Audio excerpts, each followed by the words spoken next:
It's time once again for a special COVID-19 update from State Senator Ann Rest from District 45, representing much of the Northwest area. Welcome, Senator. How are you today? Very fine, thank you, and grateful for the great weather, but also for the rain. Yes, I agree. Let's talk a little bit about what has happened recently at the state level related to COVID-19. And the first is some assistance for small businesses. Give us a little background and some of the details that businesses need to know. Well, we have adopted now this small business relief grants program that began accepting applications for it on June 23rd, and it does provide that we have there are $10,000 grants to small businesses that have been impacted by COVID-19 pandemic, and some of the requirements are that you have to have 50 or fewer full-time employees to be eligible, and half of that funding is going to, by agreement, is going to go to businesses in greater Minnesota and half to businesses in the 7-county Twin Cities metro area. And there will be $18 million for businesses with 6 or fewer full-time employees. And I think we may find that that applies to any number of small businesses in my district area: Robbinsdale, Crystal, New Hope, Golden Valley, and some parts of Plymouth.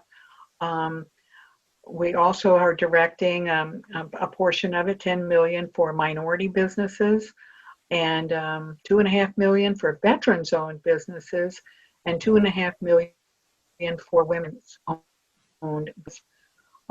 You can apply now until July 2nd, and I think we made sure that if you're a business, you have to have a permanent physical location here in Minnesota, and that you have to be able to demonstrate a hardship, which probably is not going to be hard at all for businesses that happened as a result of COVID-19. And I think that that bill, as well as 9 others that we were able to pass during the special session that the governor signed, is is an indication that when we do put our heads together, that we can get something done. Unlike we had 3 major disappointments from the regular session, the special session, in not passing a bonding bill, in not getting out the aid to local governments, and in achieving zero police misconduct reform. So this is a good sign this is a good sign. Yes. Talk a little bit more about that aid to cities. I know that's something that you have been in touch with your local cities. The legislature worked on in a bipartisan fashion, did work on suggestions to the governor on and could have passed a bill on how to distribute the some $800 million that will be available from the CARES Act, which is the federal money.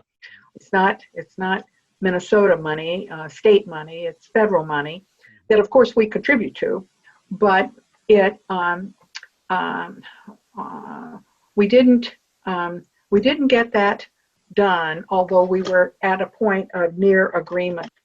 So there are many, I'm including myself, that will encourage the governor to take that near agreement of the CARES money and actually go ahead and start doing it, because our fiscal year ends June 30th. Local governments are expecting their regular LGA by July 20th, their first payments, and we should give them the confidence that the dollars that are available from the federal government are going to be distributed to them by a mutually agreed upon formula. And so I'm hoping that's going to happen very, very quickly. And if not all of it at once, at least let's get a start. And it looks like the governor is on board with that as well. Let's talk about timing as we move ahead. What are we expecting as far as the next special session and any next steps from the Senate and from the House? Well, before I get to that, Dave, I'd like to say there's one other thing related to COVID that is not political. It's not the legislature. It is youth sports. Yep, people running around. And people running around outside, and the governor and MDH, the health department, have now released guidelines, safe guidelines for youth sports. How many people can be involved? And I'm sure that the cities and all the recreational groups are paying close attention to that, because they want to involve young people in outside activities, organized outside activities, and do it so that they and their families and their parents can be confident that their well-being is utmost in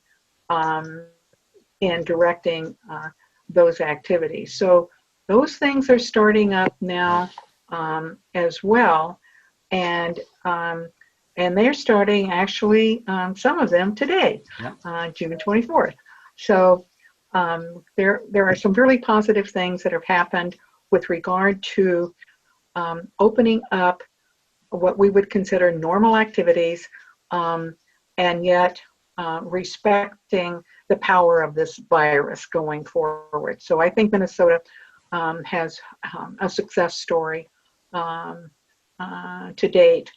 With regard to another special session, if the governor and his advisors sees that we need to continue the emergency powers, he would have to call a special session to allow the legislature to weigh in on that by the middle of July. Okay. Otherwise, if we get agreement on some of these other things that are really important to all of us, like the bonding bill, like police misconduct reform, then he can call a special session to deal with those items anytime he wants.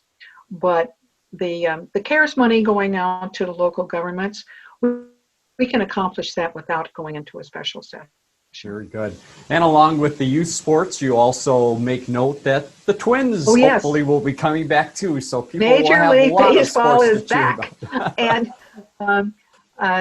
not very pretty way they got there, but nevertheless, for those of us that have been avid fans all our lives, it will be a real pleasure to sit back, have some Cracker Jacks, peanuts, and watch Major League Baseball, and particularly to watch the Twins. I agree.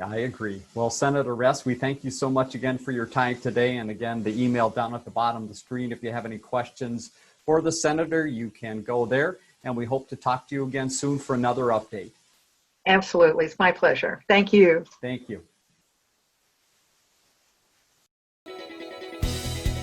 Learn more about The Connection at ccxmedia.org and follow us on social media.